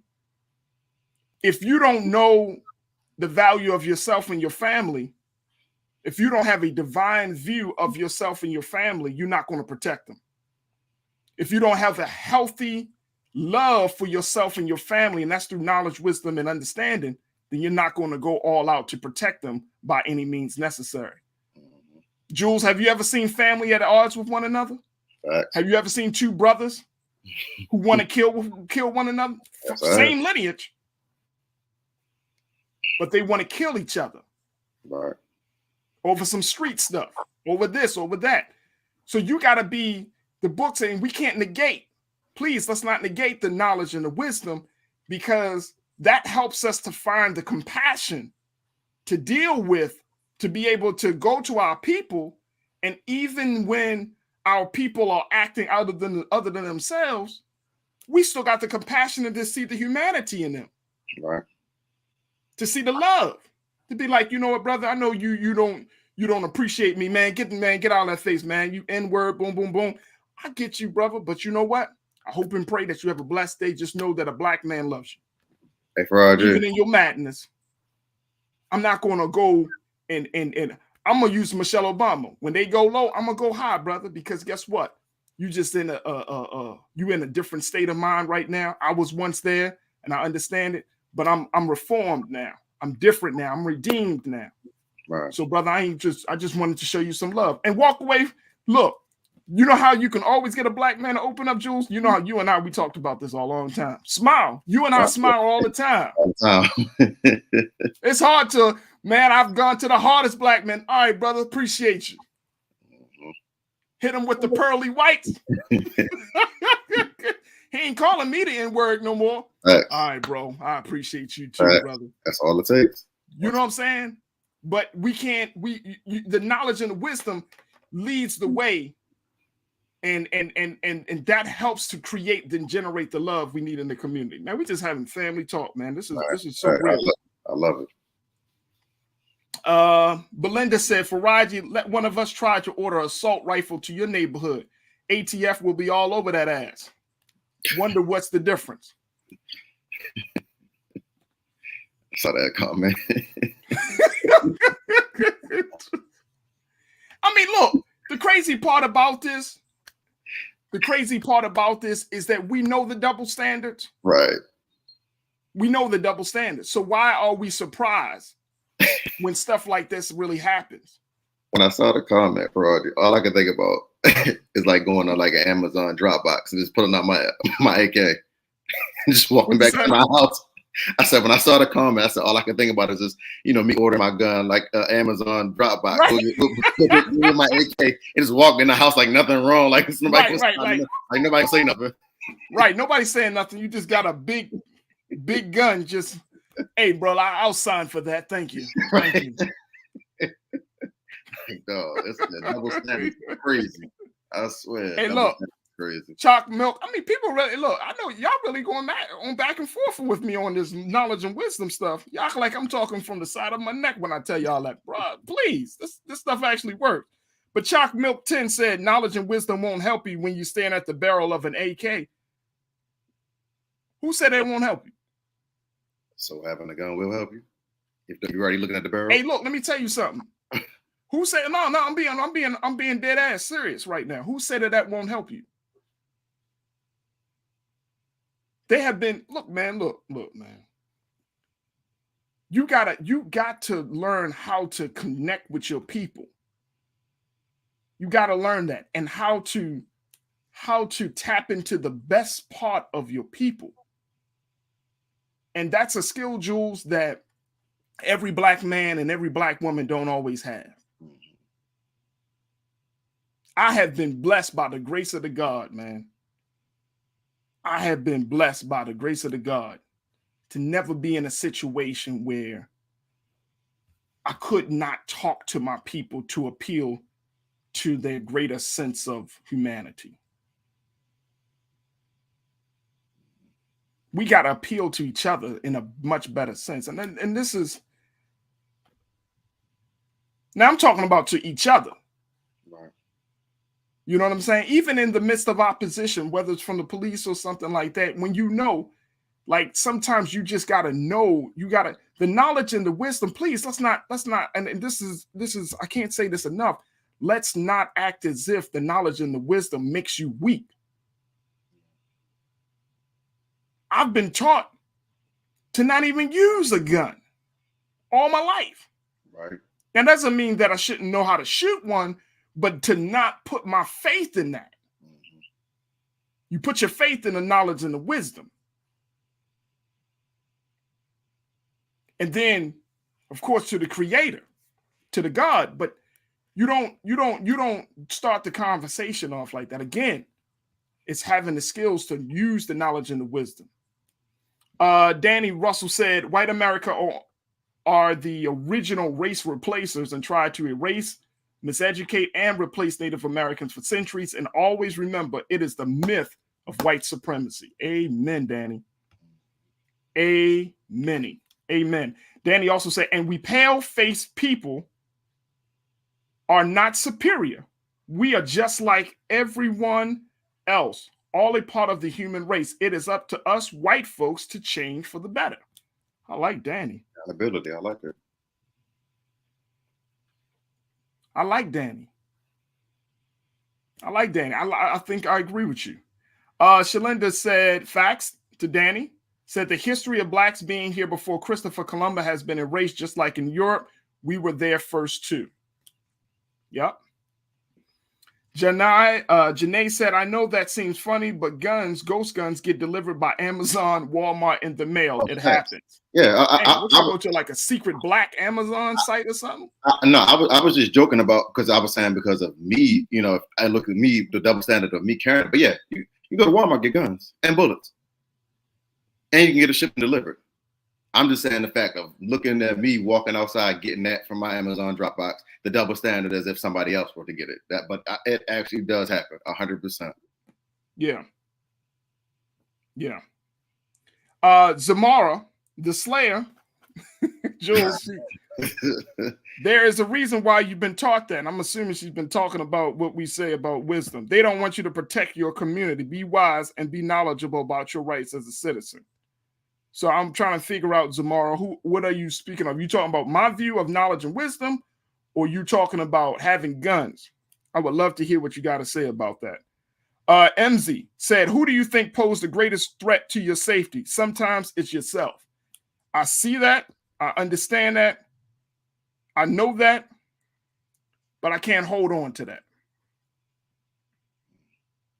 Y'all, you catch what I said, MZ? I see that. I understand that. I know that, but I can't hold on to that. I can't go around holding on that the next black man that I see is my greatest enemy. That's an absolute damn lie. That is a lie. Not my greatest enemy. He might be an enemy, but he ain't my greatest enemy. My greatest enemy is the systems and the institutions and the thinking of white supremacy. That's the greatest enemy to me. It ain't the little black man that's walking around here trying to figure out he in the same struggle that I am in, and that he's my enemy.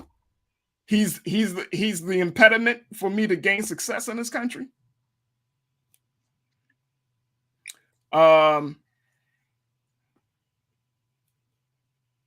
Let's see here. I see so many people that are checking in. Oh, Zamar said, no, I'm referring to you being taught not to have guns. Well, we can respectfully disagree. We can agree to disagree, Zamara. Yeah, I'm not teaching my children. I'm teaching my children how to have faith in their creator and their God. And I'm teaching my children to rely on knowledge, wisdom, and understanding. I've been taught that. Of course, you know, I'm from the Nation of Islam. We don't carry guns. So, and I think we've been around for a very long time, for well over 80 years. And we don't have those type of problems. I'm going to be honest with you. I'm just going to be honest. We don't have those type of problems. Black men aren't rolling up on the FOI or any brother from the mosque and just saying, oh, we're going to just shoot you down. That's not happening. Matter of fact, there's a number of black men in Baltimore and across the country. Here in Baltimore, they have a group called the We Are Us movement. And the We Are Us movement, they go into some of the worst places in the city of Baltimore with no guns in hand, just with unity, with smiles on their faces and love in their hearts. And they offer jobs, resources to clean men and women up, and they offer a hope to black people. You offer hope to black people, they're no longer going to be your enemy. The hope is in your example. The hope is in the resources that you provide, but they're no longer your enemy. So no, I don't prescribe to that. I don't think I was wrong. I've seen us go to the worst and to the hardest of men and women and break through all of that. Jules been around to see that.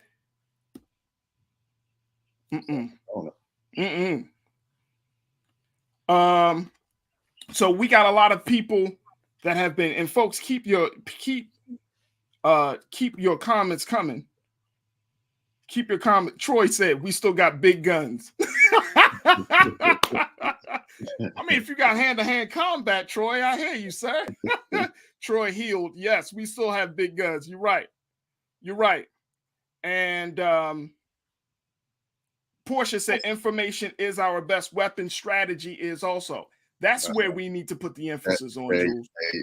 That's the best way. How do we make sure that we have the strategies? What are the strategies? And my hope is that as a result of what we saw in Buffalo, that we have some very, very deeper conversations with one another and with the organizations that are, you know, whether you're talking about violence prevention or you're talking about civil rights organizations. My hope is that we can have those discussions about how to address, you know, racism from a strategic point of view. Right. Strategy is everything. Willie Banks said, I'm still going to use my gun and pray to God later. Okay. Y'all know where I stand. Look, man, look, I just told y'all where I stand on it. You may agree or disagree. That's fine. But just be ready for the consequences. That's what I'm saying. That's I don't tell nobody how to live, how to act. Hey, do you be safe, be reasonable? I got to be ready for my consequences, right? Just think about your consequences. But y'all be ready for your consequences. That's it.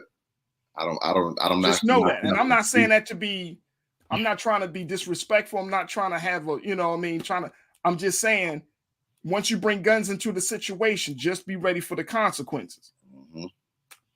So, you know, I've been blessed to be able to take care of my family and my son and my daughter and my wife.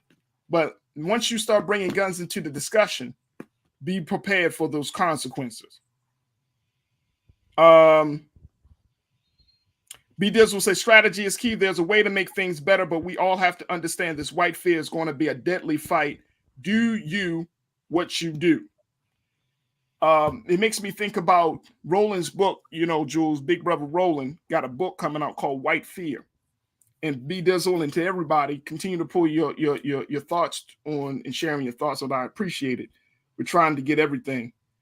But it comes to that point of white fear. They're Roland, and I can't wait for the book to drop because that's exactly where we are. There's this fear that's present right now in this country, and we gotta figure out how to. And I'm saying we have to figure out how to respond to it. White America has to figure out how to eliminate it. Y'all can catch that. Say it for the people in the back. We gotta figure out how to respond to it. White America has to figure out how to eliminate it. And where does fear come from? Right? Not understanding. Fear comes from not knowing.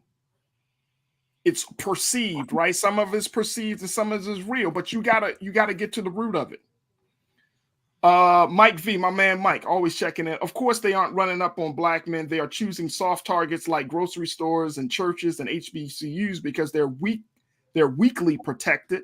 I'd be interested in hearing how DHL, so the Department of Homeland Security, handles this. Yeah, there may be a conversation. And Jules, you know, you went to an HBCU. Yeah.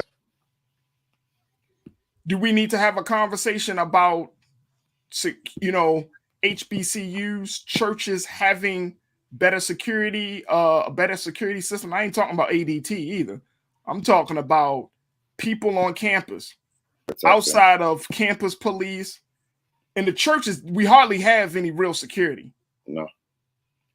That's how Dylan Roof was able to get through. The pastor usually has his guys, but that's pretty much it. You know, supermarkets, they have an armed security guard. Pretty much in a lot of supermarkets, hell, they got an armed security guard at the dollar store. You know what I mean? Like, but in certain cases now, I mean, and it's just not even just, I don't want to just throw it at Baltimore, but like a lot of places have actual hired police that are working overtime I know when I was at Sam's for all those years, on Fridays, Saturdays, and Sundays, we had an actual officer there. We didn't have security. We had an actual police officer. They work 2 shifts. The one works the morning shift, the other one comes for the evening shift. And that's all overtime for them. Like they're literally Baltimore County Police were getting overtime to work as security for us. So like it wasn't just like no ranky dink top flight security of the world. Like we had real live officers trained to go, TCG as we say, if something was to pop off. So it's like, we had the real uniforms there. We didn't just have like no regular security. We had actual real uniform. And again, it's not nothing to be proud of. It's like, sad that you have to deal with. And they weren't there just for a Dylan Roof or a grinning guy. They were there just because, monitoring, make sure nobody in the store stealing. You know what I'm saying? They're just there for regular whatever, and they have the access to have units come ASAP to arrest somebody stealing. The thought of somebody actually coming there doing a mass murder is, again, like I said, I'm not going there to the grocery store thinking I'm about to be in a mass murder. It can happen anywhere. I get it. We got to be conscious of that. But it's not my mentality, I got to strap up just to go to goddamn Sam's and shop. Right. So that just speaks to, I think that like to this point, and it might just be a situation where I don't know how realistic it is to expect, public spaces like security, like a shopping, like a supermarket, or maybe a park or a retail store. Like, I don't know how realistic it is to expect the security to be beefed up. I don't know if that's even plausible, possible, considering that you just don't normally hear about this. As much as this is a tragedy, this is kind of like an anomaly as well, because you just don't hear about mass shootings at supermarkets. And so I think that, in houses of worship, I truly believe whether it's a church, mosque, or synagogue, you should have a security element to your houses of worship, because unfortunately, people they are hateful of religion in this day and time, organized religion. So I believe that those houses, those faith institutions should be secured. I truly believe that. That's just the day and time we live in it. But it's hard for us to have that for the supermarket outside of what's already there. You just don't have that, it's very, very hard. Percy Miracle said you are responsible for your own security. Yeah. That's the hard part about this whole thing. We are responsible, but what we're seeing right now, and we did have other stories to talk about, but I just I'm so happy that we're having this conversation. And over the next couple of days, folks, I really hope and pray, and I know Jules, for us to have some very different discussions about this. I don't want this just to stay in a space of us just being mad. Then we talking about strapping up without us having a conversation about policy, without us having a conversation about the mentality, without us having a conversation about, the importance of us being a community, being in love with one another to protect and serve and save each other. Like, all of those things cannot be outside of what has happened in Buffalo. All right. They can't be outside of those things. And unfortunately, we're seeing more and more mass shootings. There was a shooting in Orange County, California. At a church. They say that it was a man in his 60s, an Asian man.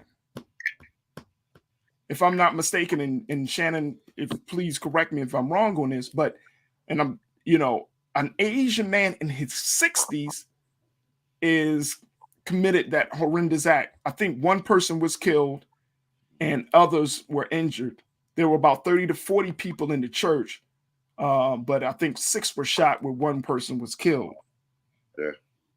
And I mean, even in a situation like that, people say, well, why should we be concerned? It's a human being. That's there we go. It's human life. Nobody, why would, come on, let's not be so cold to the pain of other human beings. I got a question for Roger. Go ahead, bro. And for the ones that saying, why should we be concerned? So is it more, are we to pay more attention to international terrorists or domestic terrorists? Which ones mean the most, which ones affect us the most? Well, we got to look at, look, we can't stop what's happening across the water. Right. I'm looking at these domestic terrorist situations. It's again, human life. I don't care what your race or religion is. Nobody should go to the church and feel like they're going to die. I'm in a place of worship.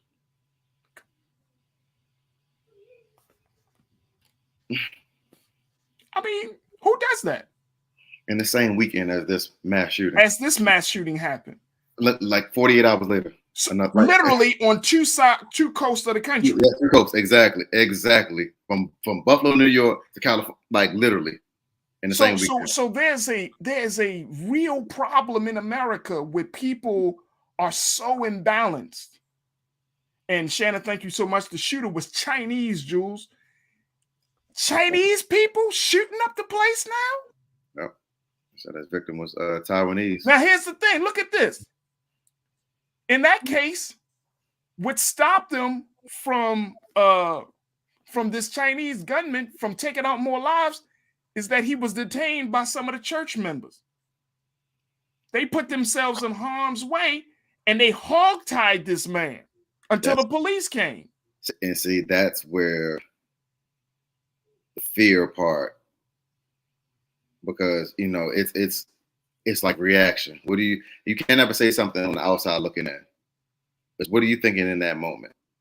So you're saying a mass murder coming to Buffalo and he's coming in with a ghost gun and shooting 10, 11, 12, 13 people. It's like they're running out of fear.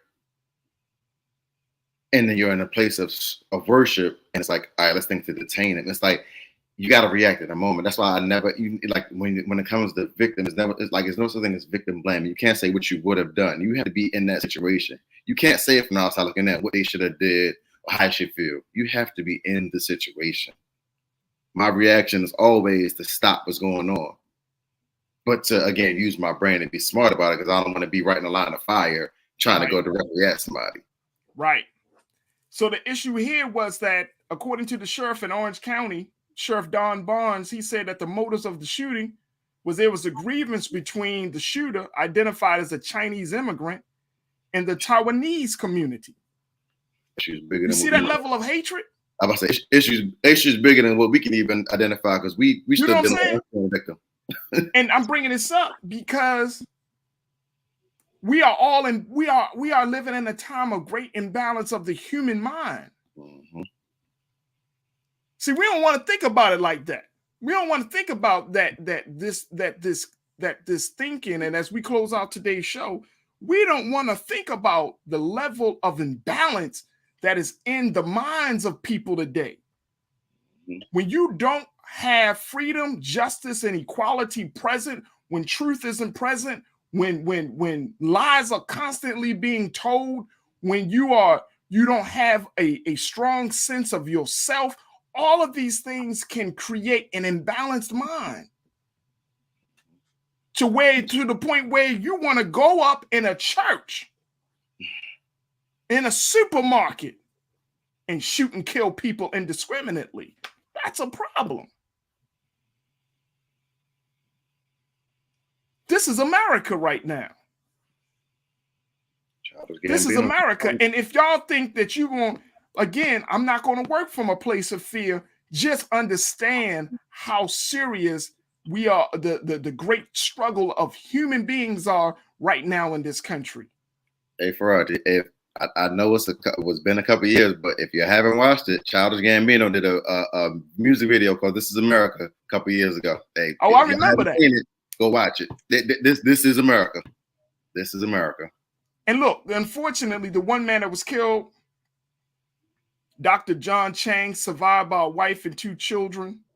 He charged at the shooter and attempted to disarm him, allowing others to intervene. So he kicked it off He was shot and killed, but then the others right behind him was able to detain the shooter.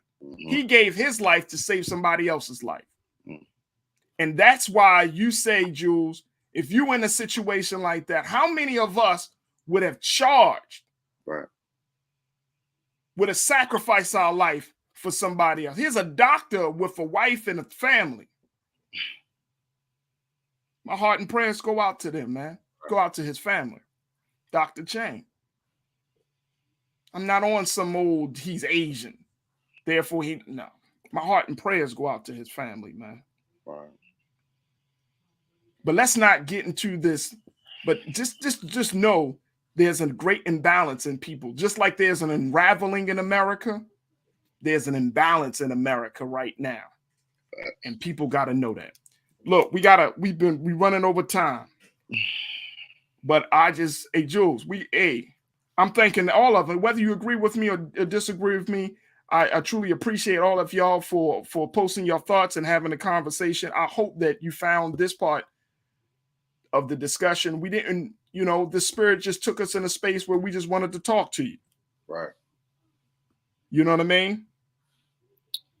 And so many of us are in a space where we're trying to figure out how to process and how to deal with all of this stuff.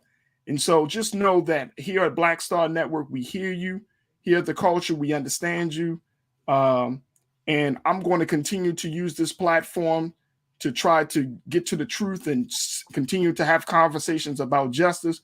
But I'm also going to use this platform my hope and prayer is to really cultivate the humanity. To cultivate the humanity of us so that way we can understand what's needed in this country right now. We're in a very, very serious time in this country. And for me, it's important that we start to see each other humanity. I want the death penalty for Peyton. Let's not don't get that twisted. I want him to suffer. But I don't want us to continue to suffer from the same garbage that he suffered from, that he promoted, right? Right. Nah, man. Nah.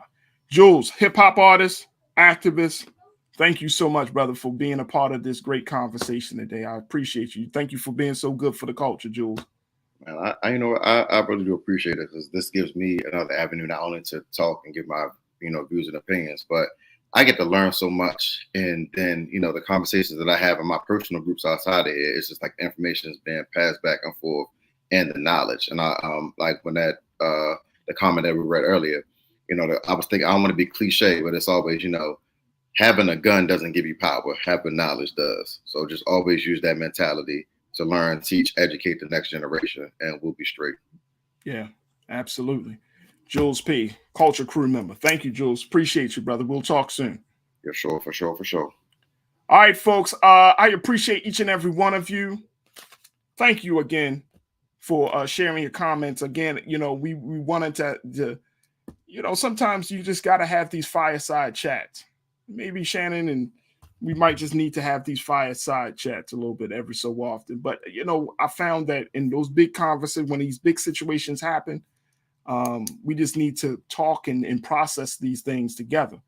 And, in a few moments, in a little bit at the 6 o'clock Eastern Standard Time hour, my big brother, Roland Martin, is going to continue the conversation, continue the coverage. I'm hearing that he got some very special guests on the show tonight surrounding this Buffalo mass shooting. So I highly, highly encourage you to tune in for that. Can tune in. I see many of you checking in for Dr. Carr, the Black Table. I mean, we all have been affected by this here Black Star Network. So that's why it's important for your support. So that way, that without a shadow of doubt, folks, Black Star Network is here for you. Black-owned, unfiltered, unadulterated Black media just for you. Make sure you go to our website at blackstarnetwork.com, where you can make your donation. You can show your support. Even if you can't give anything today, that you can certainly share all of our videos, let people know, download the app for free, all of those great things. Just go onto our website at blackstarnetwork.com. I want to thank my phenomenal team today, Joel, Shannon, Keenan, for making today's broadcast so special. But even more so than them, I want to thank each and every one of you for tuning in. We're hitting record numbers in the chat.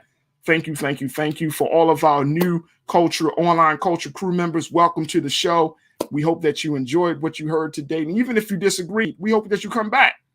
Come on back. Maybe you find something that you agree with. If you don't like some of the views, that's fine. But trust and believe your view is appreciated just as much as anybody that agrees with us. So we want to create a stronger community that's built on beyond just the likes and dislikes. But we want to have a strong community and a safe space where we can share our thoughts, discuss them, and most importantly, be empowered by them. As always, never be afraid to challenge what's wrong, stand for what's right while being yourself in the process. God willing, we'll talk tomorrow for another exciting edition of The Culture right here on the Black Star Network. And our thoughts, our prayers, and our condolences go out to the families of the victims in Buffalo, New York. Talk to you soon. Peace.